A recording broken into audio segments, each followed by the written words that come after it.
અમારી ચોટીલા સબ ડિવિઝન હેઠળના જે 3 તાલુકા છે, ચોટીલા, થાનગઢ અને મૂળી, આ 3 તાલુકાઓની અંદર જે ખાસ કરીને જે સરકારી જમીનો ઉપર જે દબાણો થઈ રહ્યા છે અથવા દબાણો થયેલા છે, અને એમાં ખાસ કરીને પ્રાઇમ લોકેશન હાઈવે ઉપર કે નેશનલ હાઈવે ઉપર જેવા દબાણો આઈડેન્ટિફાઈ કરવા માટે 3 મામલતદારશ્રીઓને સૂચના આપેલી છે. સાથે સાથે અમારી ટીમ દ્વારા પણ તે નાયબ કલેક્ટર ચોટીલાની ટીમ દ્વારા પણ દબાણો આઈડેન્ટિફાઈ કરતા હોઈએ છીએ. તો એના ભાગરૂપે આજે આપણે ચોટીલાની અંદર જે નેશનલ હાઈવે 47 અને જે સરકારી હોસ્પિટલ છે એની આજુબાજુ જ્યારે દબાણો આઈડેન્ટિફાઈ કરતા ત્યારે એક શંકાસ્પદ બાંધકામ છે એ જણાઈ આવે.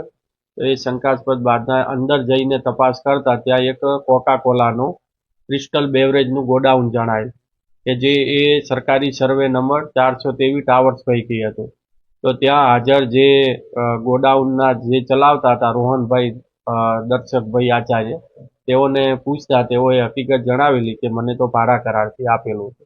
ભાડા કરાર જોતા એમાં 5,000 રૂપિયા મહિને વસૂલ કરવાની જેવી બાબતો હતી, પરંતુ આ સરકારી જમીન હોય અને આ જે ભરતભાઈ બાવકુભાઈ ખાચર છે તેઓની વિગત એમણે જણાવેલી ને તેઓ ફોરેસ્ટની અંદર એક ફરજ બજાવે છે અને આ રીતે તેઓએ જમીન ઉપર દબાણ કરી ને દર મહિને 12,000 રૂપિયા વસૂલ કરતા.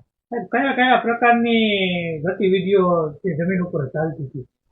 ગતિવિધિઓમાં એક તો જે કોકા કોલા અને ઠંડા પીણા અને પાણીની બોટલોને એક ગોડાઉન આવેલું છે, એટલે એક તો એ કોમર્શિયલ હેતુની ગતિવિધિ ચાલતી હતી.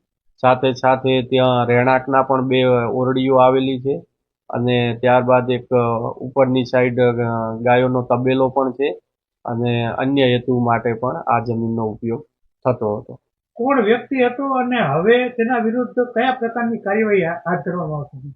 આ જે વ્યક્તિ છે દબાણ કરતા એ વન વિભાગના જે કર્મચારી છે ભરતભાઈ બાવકુભાઈ ખાચર છે, તે ફોરેસ્ટર તરીકે ફરજ બજાવે છે. તેઓનો હાલ આ દબાણકર્તા તરીકે નિવેદનોની અંદર અને હકીકતો સામે આવેલી છે અને તેઓની સામે જે પણ કાંઈ કાર્યવાહી કરવાની થાય છે કાર્યવાહી મામલતદાર શ્રી ચોટીલા દ્વારા હાથ ધરવામાં આવેલી છે. કેટલા સમયથી આ દબાણ હતું અને તેમાં કેટલા કઈ રીતે આપના ધ્યાને આવ્યું? દબાણ કેટલા સમયથી હતું એ જો ભાડા કરાર જોવા જઈએ તો 27/4/25નો ભાડા કરાર છે, એટલે અંદાજિત 8 મહિના જેવું આ દબાણ થયેલું છે, પણ તે છતાંય તપાસ ચાલુ છે કે ખરેખર ક્યારે દબાણ થયેલું હતું. સાહેબ, હવે આગામી શું કાર્યવાહી હાથ ધરવામાં? અત્યારે જે ગોડાઉન છે ગોડાઉનને તો તાત્કાલિક ધોરણે સીલ મારવામાં આવ્યું છે.